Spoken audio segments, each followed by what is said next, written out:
João, o que o aborto tem a ver com a Comissão Cidadã de Inquérito? Ô João, o que o aborto tem a ver? Estou baixando aqui que está muito alto. O que o aborto tem a ver com o 8 de janeiro?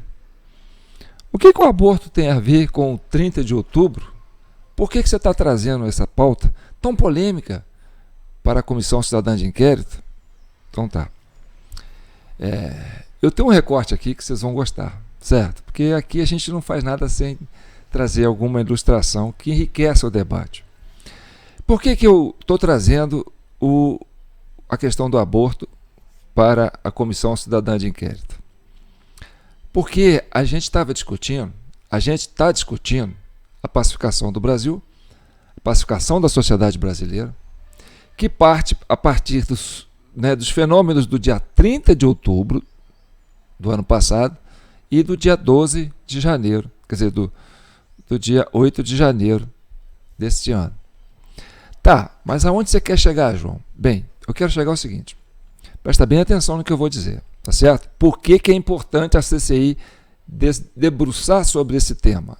Tá? Primeiro do ponto de vista político, depois do ponto de vista social, tá certo? Prestem atenção. Vocês que são membros da Comissão Cidadã de Inquérito, que nos acompanham há muito tempo, percebem e têm noção, né, do grau de interferência no mecanismo eleitoral.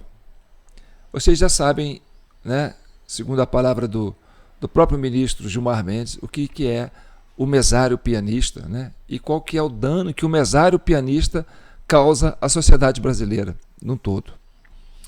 Então, a gente tem visto aí, e eu já falei isso em outras vezes, que você tem uma ação direta, né, de interferência humana, tá certo? A gente já provou isso, e nós vamos debater sobre isso, porque esse é tema da comissão, no resultado, né, eleitoral, através dessa questão, desse fenômeno mesário pianista. Tá. Se você não sabe o que é isso, por favor, assistam nossos vídeos anteriores. A CCI está aí com 103 vídeos. Quem está nos acompanhando está aqui nesse embrião de democracia, né, nesse embrião de sociedade participativa, já sabe o que se trata. Então, preste atenção. Aonde atua o mesário pianista? Ele atua nos candidatos majoritários. Eles não atuam nos candidatos proporcionais. O que seria candidato majoritário? O que seria candidato proporcional? Candidato majoritário é aquele que é do executivo, né? Governador, presidente, prefeito, tá certo? E proporcional? Proporcional é aqueles que são deputados, né? que fazem parte do legislativo. Câmara Legislativa, Câmara dos Deputados e Câmara de Vereadores. Ah, mas você tem um Senado, João. O Senado também é parlamento. Mas o Senado ele tem um aspecto híbrido. Por quê? Porque apesar de ele ser legislativo, ele tem um caráter, no processo eleitoral, de majoritário. Por quê? Porque você vota numa chapa para senador. Tá certo? Você vota, por exemplo, o PL tem um senador, o PT tem um candidato a senador. Tem o seu suplente, tudo bem, mas tem um candidato ao senador.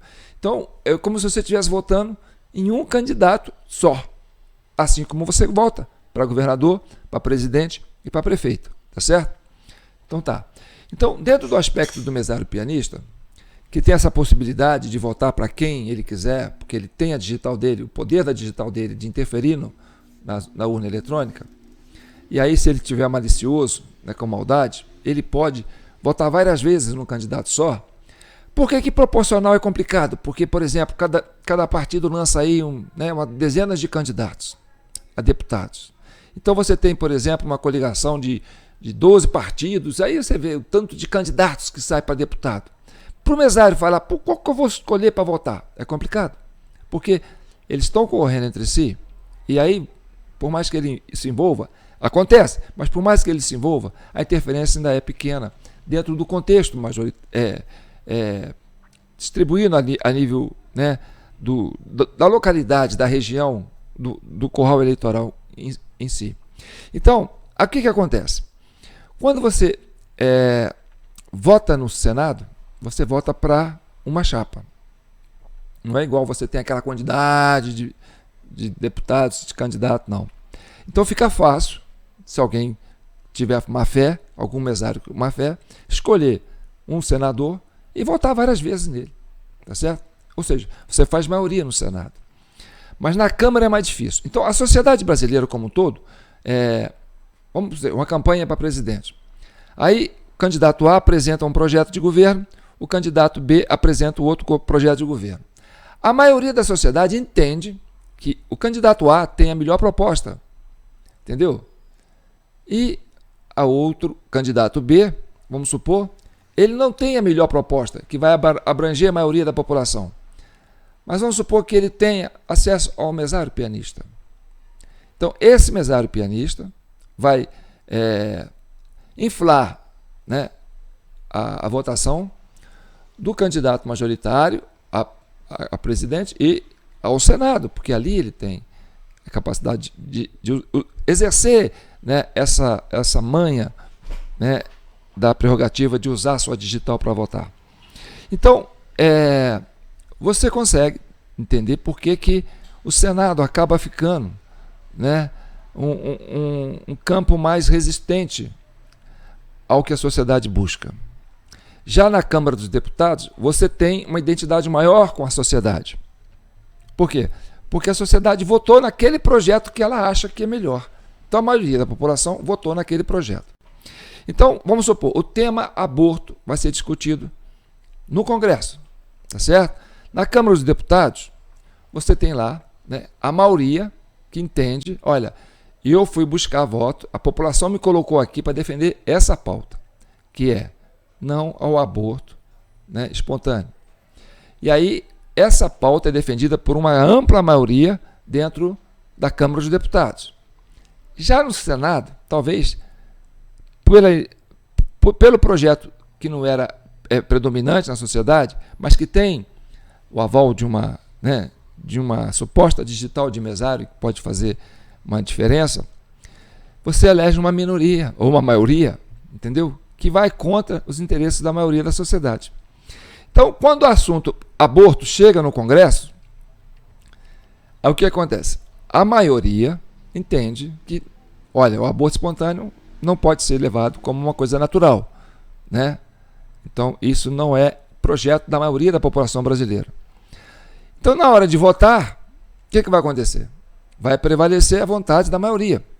Nesse caso, as lideranças que são cooptadas pelo governo, né, e o Senado em si, sabendo que o projeto não vai ser aprovado no Senado, porque a maioria da população é contra o aborto espontâneo, eles não votam, não põem para votar, porque vai perder, entendeu? E aí o que acontece? O Supremo, que é composto por integrantes que foram indicados, né, na sua maioria, né, hoje, por essa frente de esquerda que governou ao longo dessas 2 décadas e meia, tá certo? E que desde que entrou a urna eletrônica, a digital do mesário sempre foi irrelevante dentro do processo, né? Ou seja, vai estar a favor da causa da minoria. Entendeu? Então o que acontece? No Congresso, a maioria, que são representantes do povo, defende a causa da maioria da população, entendeu? Que é contra o aborto espontâneo. Já no Supremo, você tem lá um grupo de 11 integrantes, entendeu? Que foram colocados na sua maioria por membros, né, que se originaram, né, de governos oriundos dessas votações eletrônicas que a gente sabe que é uma incógnita, né? E aí o pessoal fala, não, é dogma, você tem que acreditar na urna eletrônica. Enfim, e aí esse plenário do Supremo, né, quer cooptar essa prerrogativa da população de legislar, entendeu? Sobre a vontade da maioria. Bem, se no Congresso a maioria é contra, então não põe para votar no Congresso. Aí, o Supremo fala assim, já que o Congresso não quer legislar sobre o tema, nós vamos legislar. Ou seja, é quase um sequestro da vontade da maioria. Tá? Isso do ponto de vista político. Agora, do ponto de vista social, do ponto de vista humanitário, né? Vamos abordar essa questão do aborto. Porque o aborto, gente, não é uma decisão de 11 ministros, porque toda a população brasileira está envolvida. E, por exemplo, a decisão do aborto, ela tem que ser, talvez, né, levada em consideração o aspecto do homem e da mulher. Porque uma gravidez não é apenas de uma mulher, ela tem o papel do homem. Então, a paternidade também está em discussão, a maternidade também está em discussão, a vida do filho também está em discussão. Então é muito complexo deixar isso na mão de um Supremo, que é indicado pelo presidente e que não tem nenhuma representatividade do ponto de vista, entendeu, populacional. Não representa a vontade da maioria, não representa o povo, representa, né, a vontade de um governo que quer que esses magistrados, né, facilitem a governança desses que foram eleitos. Por isso que eles indicam, olha, vou indicar alguém que é ligado ao meu partido, que já defendeu o meu partido, porque para defender minha pauta. Então, está ali o Supremo para facilitar o governo daquele que o coloca lá. Então, a discussão do aborto, ela é tão abrangente que é um pecado deixar isso por conta de 11 pessoas que não têm representatividade dentro da população. Tá certo? Agora, antes de eu entrar na questão do aborto, aí eu tenho que, sabe, porque nós estamos falando de uma coisa muito pessoal. E aí, gente, eu tenho que me abrir com vocês, tá certo? Porque eu quero me aproximar de você. Você mulher, você homem, sabe? Você ser humano.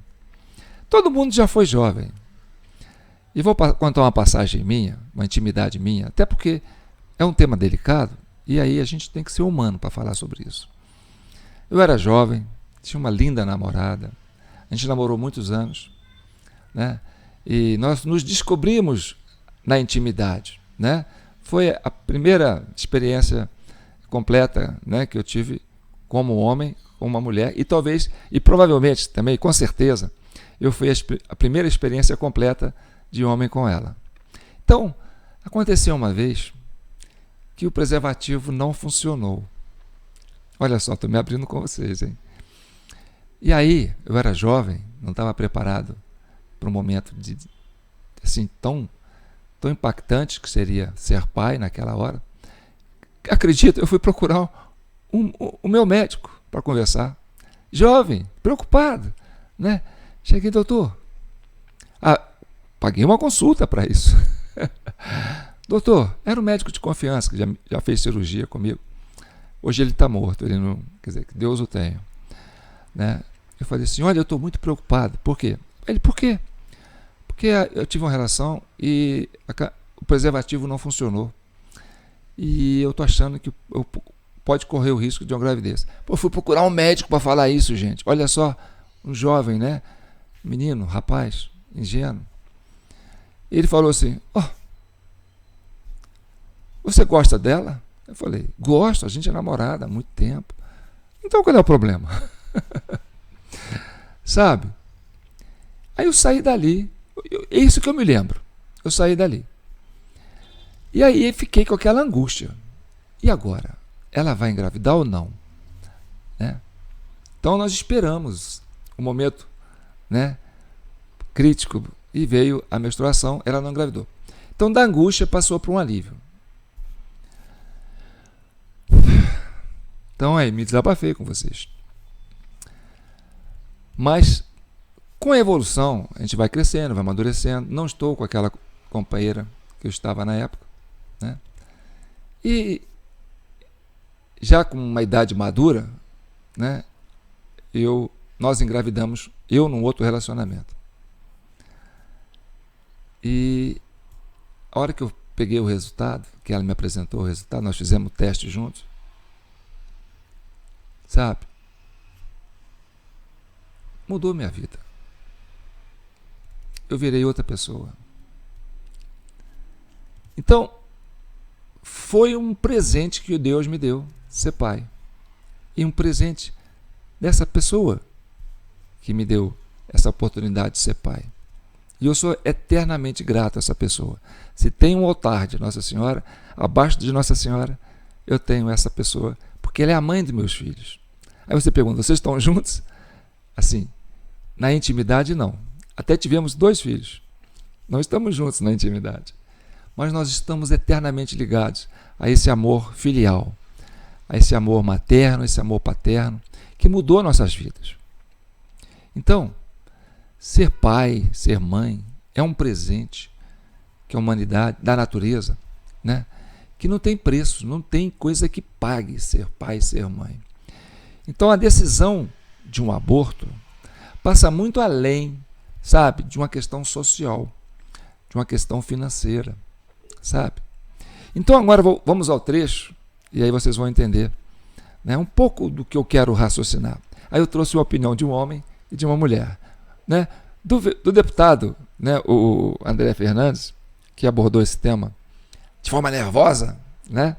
E depois de uma psicóloga, mulher, que abordou esse tema de uma forma, sabe, maternal, porque é a voz da mulher, né?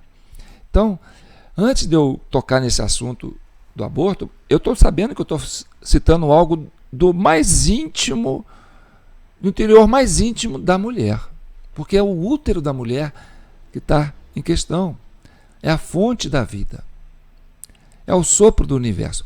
Eu costumo pensar assim, que quando a mulher, né, ela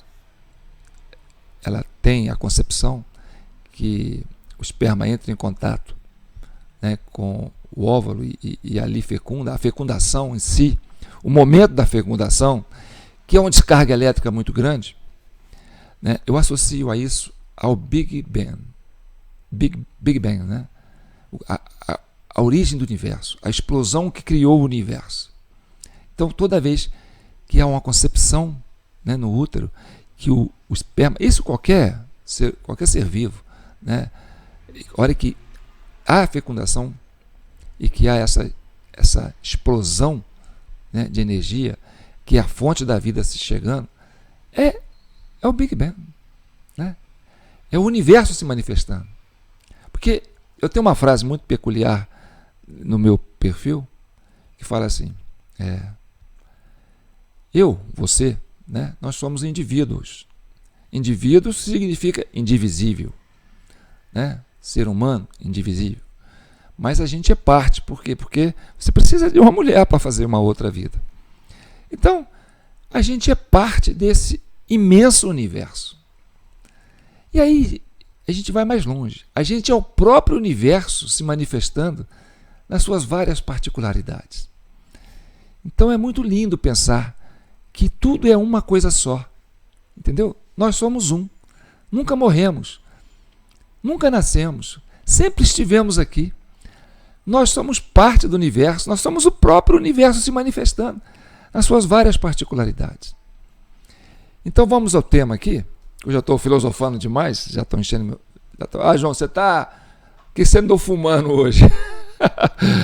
Mas vamos lá, vamos que o assunto é sério, entendeu? Vamos entender do ponto de vista político, depois do ponto de vista social, né, humano, e depois do ponto de vista natural, tá certo? Vamos lá. Obrigado, senhor presidente. Já começo falando que é um absurdo dentro dessa comissão a gente ver alguém defendendo o assassinato de crianças na barriga da mãe. É um absurdo. E por isso é revoltante e não tem como a gente ficar aqui calado. Está defendendo abertamente assassinato. A DPF, que está tramitando no STF, trata sobre aborto voluntário até a 12ª semana de gestação. É assassinato. É um genocídio silencioso. E eles vêm aqui, lobo em pele de cordeiro, para dizer que está preocupado com a vida da mãe. Tá nada. Eu vou além, isso é diabólico. E eu sinto vergonha de alguém usar esse codinome para defender aborto.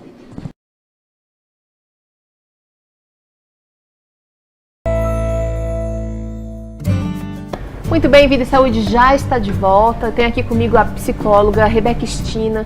Obrigada por estar aqui com a gente, Rebeca, falando de um tema, de um assunto tão importante, tão sério, mas que precisa ser discutido sim.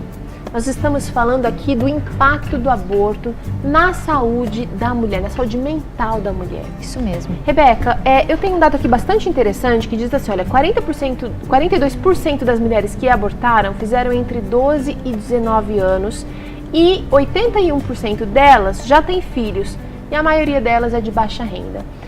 Esse dado dá a impressão de que as mulheres abortam, as que praticaram aborto, foi mais por medo de não conseguir criar os filhos ou não ter condições de criar os filhos, um ato de desespero mesmo.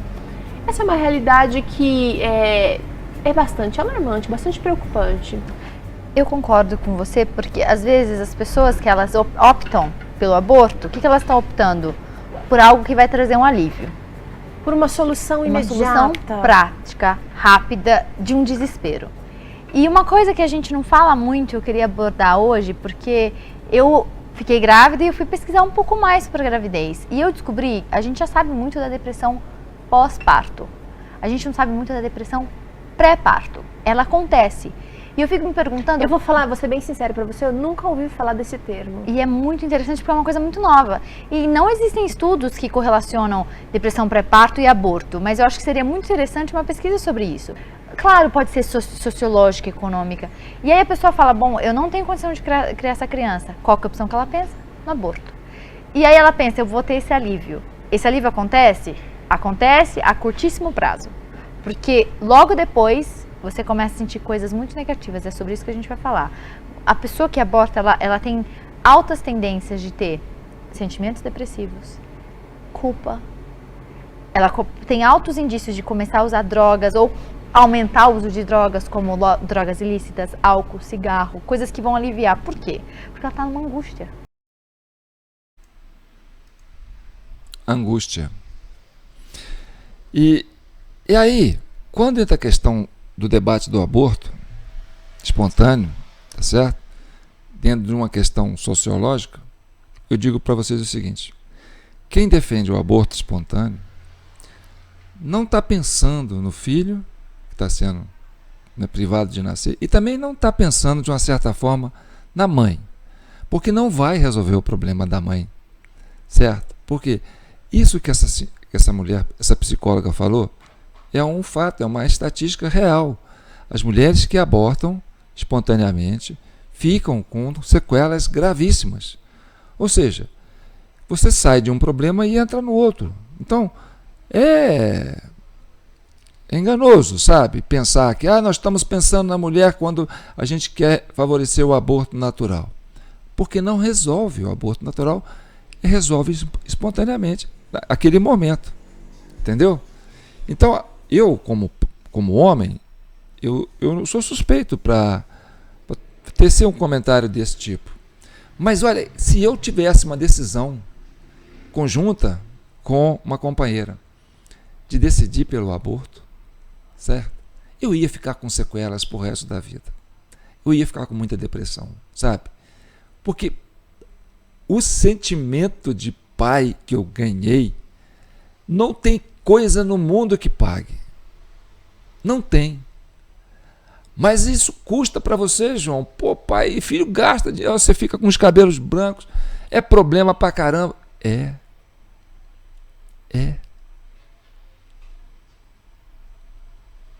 É problema. E você encara isso com a maior vontade do mundo, porque isso é que te preenche.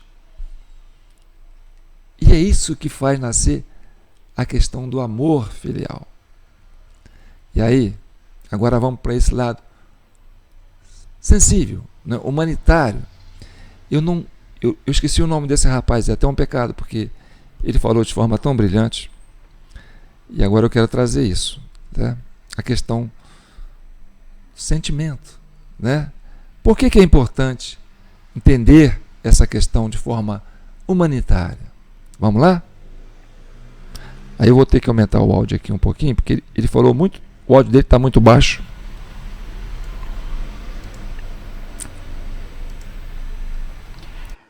Amar é dar ou receber. Perguntaram a um jovem, por que você está comendo peixe? E ele respondeu, porque eu amo peixe.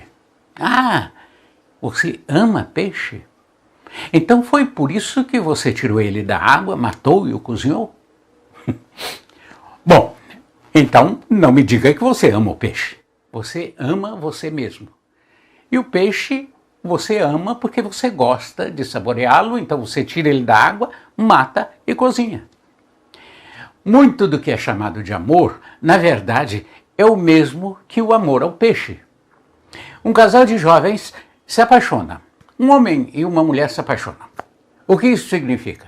Significa que esse homem viu nessa mulher alguém que ele sentiu que poderia satisfazer todas as suas necessidades físicas e emocionais. E ela, a mulher, viu nesse homem alguém em quem se apoiar. E a isso foi dado o nome de amor.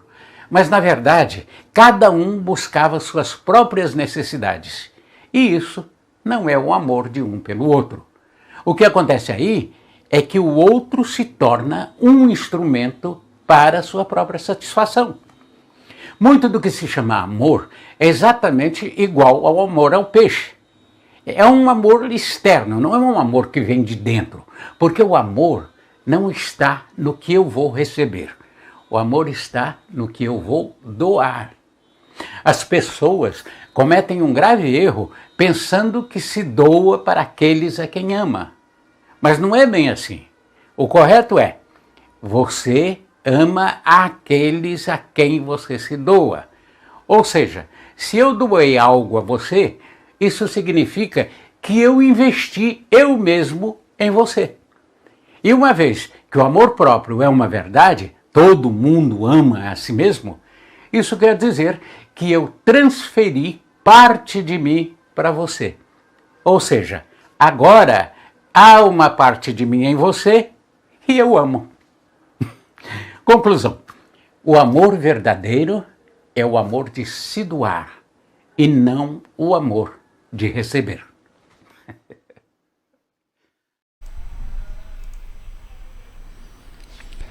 Então, dito isso aqui, né, desculpa, mas vocês devem saber, esse senhor é muito famoso. Né? É porque na correria aqui, gente, você não sabe como é que é a minha vida hoje. Né? É uma doação. Né? O que eu estou fazendo aqui, essa comissão cidadã de inquérito, é uma doação minha. Tem um ano que eu estou aqui sentado nesse quarto com essa porta fechada. Você fala, João, você não sai desse quarto? Você está aí há um ano? O que você está fazendo aí, cara? Vai cuidar da sua vida, o mundo está andando. Eu estou me doando. Para quem que eu estou me doando? Eu estou me doando para a liberdade. Quando eu falo assim, eu sou João Paulo Guimarães, falando direto de São João del Rei, a capital brasileira da liberdade. E aqui é o estado de Minas Gerais. Minas é um estado de espírito. Então, esse amor à liberdade que vem daqui, dessa região, onde nasceu Tancredo, onde nasceu Tiradentes, né? Esse amor de sentimento de pertencer a um lugar, pertencer a alguém, se doar para esse chão, se doar para essa pátria, é um ato de amor. Então, se eu quero ser livre, se eu quero ser feliz, e a felicidade está relacionada à liberdade, o que a gente tem que fazer? A gente tem que assumir responsabilidades. Então, se você quer ou não quer ser pai, saiba que o aborto natural, o aborto espontâneo, quer dizer, o aborto opcional, né, não vai te trazer liberdade. Porque a liberdade é assumir responsabilidades. E amar é o ato de se doar. Você só doa aquilo que você ama. Então, se você está se privando de se doar, você está se privando do amor. E aí, quando você faz um aborto, e aí você vai sofrer esse trauma lá na frente, porque você se privou de amar. Entendeu? E aí vem essa depressão que essa menina falou, essa psicóloga falou. Então eu estou me doando para essa causa que é a sociedade brasileira, a democracia, a liberdade que nós queremos ter. E eu me dou para vocês. E quando vocês compartilham, curtem, comentam, se inscrevem nesse canal, por quê? Porque vocês estão se doando também a esse projeto embrionário, que é a cidadania, a participação da sociedade civil na construção dessa democracia, dessa liberdade, dessa responsabilidade. Então, ao você se doar para CCI, ou comentando, ou às vezes até com Pix, aí no jpnoticias@gmail.com, eu tenho como me doar, né? Eu vou doar parte de mim para você, porque eu quero fazer parte disso. Eu quero construir essa liberdade que o João sonha. Eu quero sonhar com ele. Eu quero viver esse espírito que ele diz que Minas tem, né? Esse espírito de liberdade. Porque aqui sim, Minas é um estado de espírito. Você recebe isso nas energias que a montanha traz aqui. Então vem viver isso comigo, esse sonho. Se doe, se doa. Doe o que você puder fazer para a gente garantir essa liberdade nossa. E liberdade é responsabilidade. É agir, assumir responsabilidades. Então, seja responsável. E que o manto de Nossa Senhora cubram todos vocês.